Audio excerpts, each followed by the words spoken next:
Hello students, once again I am in front of you with the last video for EVS lesson chapter number 3 playtime class 5. In the previous video I had asked you some question and I had also asked you to write the answer in the comment box, but no one had done so. I have already done it for you. I do hope it's gonna be beneficial for you, and after that one I have already completed the question and answers given in this chapter. So students, let's start the lesson. Find out and write the national games of the following countries.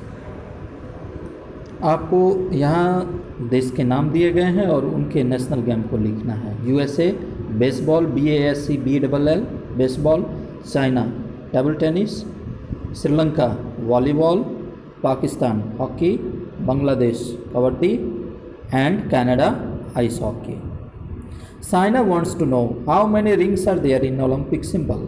There are 5 rings in an Olympic symbol. What do the rings stands for? The 5 rings stands for 5 continents. यानी जो 5 ring होते हैं Olympic symbol में वो 5 continent को, 5 महादेश को दिखाते हैं. From the box given below, write the name of the sports the following sports person play. ये खिलाड़ी कौन से खेल खेलते हैं, यहाँ पर खेलों के नाम दिए गए हैं. आपको उनके सामने उनके द्वारा खेले गए खेल का नाम लिखना था. अर्जुन नटवाल ये गोल्फ खेलते हैं. अभिनव बिंद्रा ये शूटिंग से संबंधित हैं. कर्णम मल्लेश्वरी वेट लिफ्टिंग, और इन्होंने ओलंपिक में कांस्य पदक, पहली बार कांस्य पदक वेट लिफ्टिंग में भारत को मिला था कर्णम मल्लेश्वरी के मदद से. अभिनव बिंद्रा पहली बार शूटिंग में स्वर्ण पदक मिला था. अर्जुन नटवाल ये गोल्फ खेलते हैं. गीत सेठी ये बिलियर्ड से संबंधित है. करुण चांडव ये कार रेसिंग से हैं. और संदीप सेजवाल ये स्विमिंग से संबंधित खिलाड़ी हैं.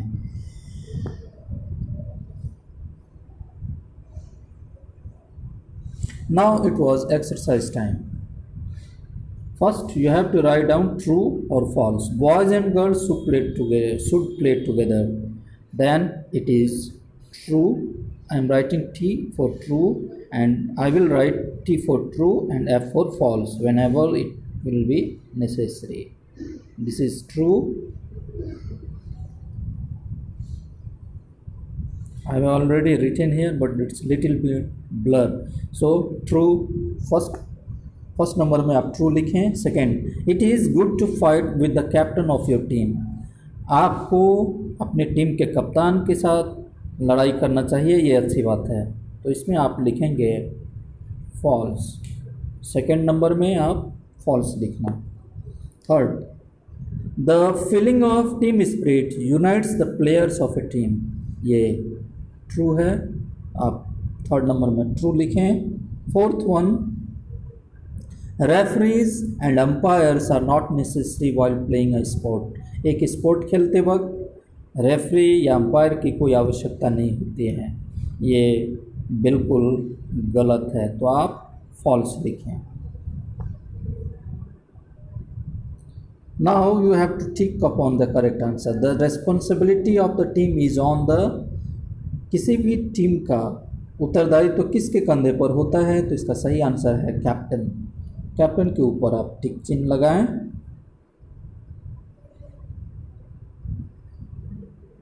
The national game is an integral part of A countries. किसी भी देश का राष्ट्रीय खेल या उसके उस देश का आंतरिक हिस्सा होता है जो कि उस देश के, तो मैंने यहाँ लिखा है कल्चर, आप कल्चर पर टिक लगाएं. कल्चर को दिखाता है, उसकी संस्कृति को दिखाता है. The person who supervises the game is being played according to the rules is called. क्या कहते हैं उसे, यानी एक ऐसा व्यक्ति जो कि खेल के क्रम में नियम पूर्वक खेल खेला गया या नहीं, इस बात को सुनिश्चित करता है और इसकी देखभाल करता है, उस व्यक्ति को हम क्या कहते हैं? तो आप टिक रेफरी पर लगाएं।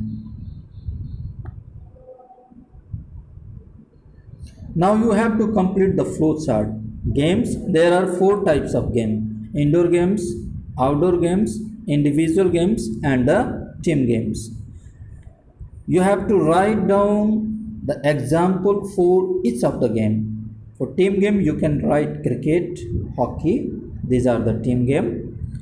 Individual game. In individual game, you can write chess, table tennis. These are the individual game. Outdoor games: football, volleyball, whatever you like, that are played outside in the open ground. And in indoor game you can write carom, ludo, etc. So this was the flow chart. Students, let's move forward for the question and answer. And the question number 1 is differentiate between games and sports. Games और sports के बीच में क्या अंतर है, इस बात को आपको लिखना है. Playing at a home is a game. घर पर खेलना गेम है. But when the game becomes a tournament, लेकिन यही गेम जब कोई टूर्नामेंट का रूप धारण कर लेता है, देन इट बिकम्स स्पोर्ट्स, तो उसे स्पोर्ट्स कहते हैं. Let's move to the question number 2. What are individual games? How are they different from team games? Individual games क्या होते हैं और ये टीम गेम से कैसे अलग होते हैं? Individual games are played alone against an opponent. Individual game अकेला खेला जाता है, अकेले ही खेला जाता है, और उसके विपक्ष में जो अपोनेंट होता है, विपक्षी खिलाड़ी होता है, वो भी अकेला ही होता है. जबकि टीम गेम में team games are played against another team, और टीम गेम दूसरे टीम के साथ खेली जाती है. In team games 2 or more than 2 players can play at a time. Team game में 2 या 2 से अधिक खिलाड़ी एक बार में खेल सकते हैं. while in individual game, जबकि व्यक्तिगत खेल में a single player plays against other single opponent. जबकि इंडिविजुअल गेम में एक सिंगल खिलाड़ी एक अकेला खिलाड़ी अपने दूसरे अकेले प्रतिद्वंदी से खेलता है. Let's move to the question number 3. The question number 3 is what is team spirit? Team spirit किसे कहते हैं? The answer is team spirit is the feeling of harmony and unity among the team players. Team spirit ये एक प्रकार की feeling है जो कि सौहार्दता और एकता खिलाड़ियों के बीच में, टीम में खेलने वाले खिलाड़ियों के बीच में पैदा करती है, उत्पन्न करती है. Let's move to the question number 4. Why are games and sports important? Games और स्पोर्ट्स हमारे लिए क्यों बहुत ज़रूरी हैं? Games and sports are necessary for the physical and mental exercise of children. बच्चों के शारीरिक और मानसिक व्यायाम के लिए गेम्स एंड स्पोर्ट्स, गेम्स खेल कूद ज़रूरी है. इट डेवलप्स द कंसंट्रेशन, ये खेल कूद एकाग्रता को बढ़ाते हैं, और साथ ही साथ it also enhances the stamina of the young ones, यह बच्चों के स्टैमिना यानी क्षमता को भी बढ़ाने में मदद करती है. Students, I do hope this is gonna be beneficial for you. In the next video I will come up with a new lesson, new chapter. Till then, keep learning. Thank you very much.